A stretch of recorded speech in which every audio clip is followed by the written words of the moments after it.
chiwi ur jamri ke hayaza bepening kesa adam chi thang ho nai na ana chot na se khai ra iwi mirin li iwi vang na sa khangai o le shi khangai me shara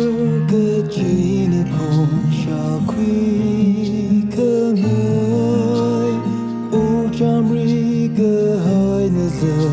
ngam khui khangai akashi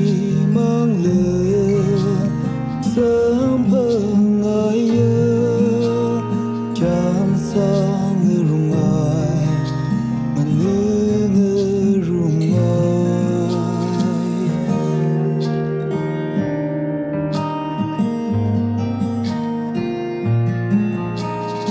o jamri haya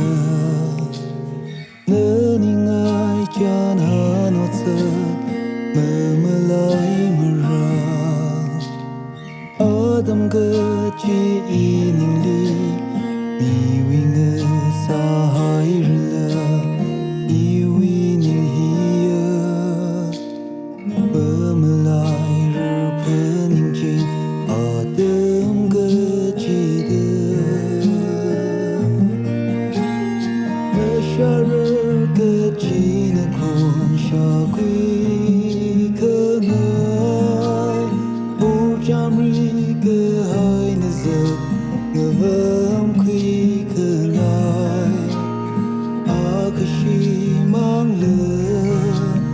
sam pangai chan sang rungai ngam rungai